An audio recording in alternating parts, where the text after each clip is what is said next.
में कार्तिक अपनी पत्नी वेदिका और अपनी छोटी सी बच्ची अक्षु के साथ रहा करता था। वेदिका अपनी बच्ची अक्षु को बहुत प्यार किया करती थी। एक बार की बात है, वेदिका बाजार से सामान लेने जा रही होती है कि वहीं उसकी एक कार एक्सीडेंट में मौत हो जाती है और वो अक्षु को छोड़कर हमेशा के लिए इस दुनिया से चली जाती है। माँ के अचानक यूं गुजर जाने के बाद अक्षु दिन रात रोया करती थी। कार्तिक से उसकी यह हालत देखी ना गई। तुम चिंता ना करो बेटी, तुम्हारी माँ को मैं ले आऊंगा। सच्ची पापा? हाँ सच में बेटा। पापा माँ कहाँ रहती है? बेटा तुम्हारी माँ आसमान में रहती है। पापा क्या माँ नीचे कभी नहीं आएगी? आएगी बेटी, जरूर आएगी, पर उसका रूप बदल जाएगा, वो पहले जैसी नहीं होगी। रूप बदल जाएगा? ऐसा क्यों है पापा? ऐसा इसलिए क्योंकि कुछ पाने के लिए कुछ खोना पड़ता है। वो लोग उसे नीचे आने की इजाजत देंगे तो उसे उसका रूप छीनकर उसे दूसरा रूप दे देंगे। कोई बात नहीं पापा, होगी तो वो मेरी मम्मी ही ना। पर बेटा हो सकता है कि उसका स्वभाव भी बदल जाए। कोई बात नहीं पापा, अगर ऊपर वाला ही ऐसा चाहता है तो इसमें हम लोग क्या कर सकते हैं। असल में कार्तिक अक्षु को मानसिक रूप से तैयार कर रहा था। कुछ ही दिनों बाद कार्तिक नायरा नाम की लड़की से दूसरी शादी कर लेता है और उसे घर लेकर आ जाता है। देखो अक्षु बेटा, तुम्हारी माँ आ गई। मेरी प्यारी मम्मी, अब तुम मेरे साथ हमेशा रहना और मुझे छोड़कर कहीं नहीं जाना। हाँ अक्षु बेटा, मैं आपको छोड़कर कहीं नहीं जाऊंगी। कुछ दिनों तक तो नायरा ने अक्षु से खूब प्यार किया, पर अगले ही साल जब उसका खुद का बेटा हुआ तो नायरा के स्वभाव में बदलाव आने लगे और अक्षु उसे बोझ लगने लगी। अरे ओ अक्षु कामचोर, दिन भर तू ऐसे ही बैठी रहती है, चल जल्दी से घर का सारा काम कर। काम? कौन सा काम माँ? ओहो, तो तुझे पता नहीं है कि कौन सा काम? चल जल्दी से झाड़ू उठा और पोंछा लगा पूरे घर में। सारा घर गंदा पड़ा हुआ है, ये नहीं होता है कि झाड़ू पोंछा कर दे। चल जल्दी से झाड़ू लगा घर में। ठीक है माँ, मैं अभी लगा देती हूँ।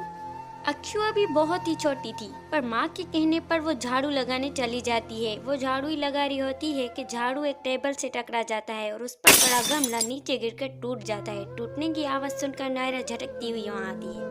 अरे करमचली ने ये क्या कर डाला, रुक तुझे मैं अभी देखती हूँ। नायरा बेचारी अक्षु को बेरहमी से पीटने लग जाती है। माँ अब से नहीं होगी माँ, छोड़ दो ना माँ। नायरा अक्षु की एक नहीं सुनती और उसे बहुत ही बेरहमी से पीटती जाती है।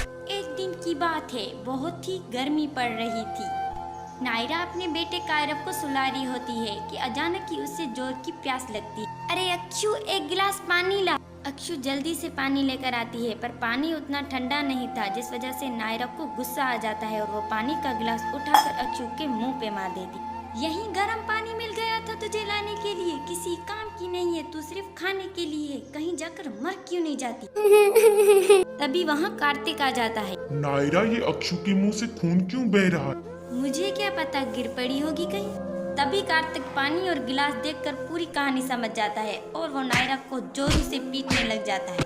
कार्तिक के हाथों पीटे जाने के बाद नायरा और भी आग बबूला हो गई और वो अक्षु से बोली, कल मुही आज तेरी वजह से मेरी पिटाई हुई, तुझे मैं देख लूंगी।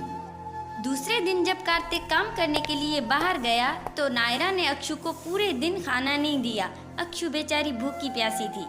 मम्मी मुझे बहुत जोरों से भूख लगी है, कुछ खाने को दे दो ना मम्मी। अब तू ऐसे भूखी रहकर ही मरेगी, मैं तुझे कुछ नहीं देने वाली। तू कहीं जाके मर क्यों नहीं जाती? तू एक काम कर, गांव के बाहर एक नदी बहती है, उसमें कूदकर डूब के मर जा। ठीक है माँ, मैं जा रही हूँ। अक्षु बस इतना बोलकर वहाँ से चली जाती है। कुछ देर वो बाहर बैठकर सोचती है, फिर वो नदी की ओर निकल पड़ती है।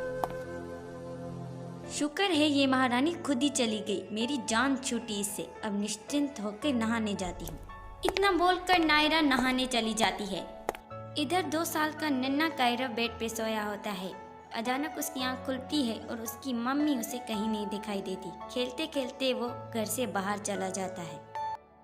उधर नायरा जब नहाकर बाहर आती है तो उसे कायरव कहीं नहीं दिखाई देता। वो इधर उधर ढूंढने लगती है, पर उससे कायरव कहीं नहीं दिखाई देता। फिर वो कायरव को ढूंढने घर से बाहर जाती है। कुछ दूर चलने पर ही कायरव उसे रोड पे खेलता हुआ दिखाई देता है। अचानक से वहाँ एक ट्रक आ जाता है। अरे अरे, कोई बचाओ मेरे बच्चे को, कायरव बेटा हटो वहाँ से। नायरा दौड़ती हुई अपने बच्चे को बचाने के लिए आती है, पर वहाँ पड़े एक पत्थर से टकरा के नीचे गिर जाती है। हे ऊपर वाले, कोई तो मेरे बच्चे को बचाओ, कायरव मेरा बच्चा। कायरव के बहुत करीब आ जाता है कि तभी वहाँ अक्षु आ जाती है और कायरव को बचा लेती है। ये सब देख के नायरा की जान में जान आती है और वो अक्षु से जाकर बोलती है, माफ कर दे बेटा, अपनी इस बेरहम माँ को, मैंने तुझ पे बहुत जुर्म किए हैं। आज तेरी ही वजह से कायरव जिंदा है। माफ कर दे बेटा अपनी माँ को। मम्मी आप मुझसे माफी क्यों मांग रही हैं? कायरव तो मेरा छोटा भाई है और आप तो मेरी प्यारी मम्मी हो। इस घटना ने नायरा को पूरी तरह से बदल दिया। अब वो अक्षु को भी उतना ही प्यार करती जितना कि कायरव को।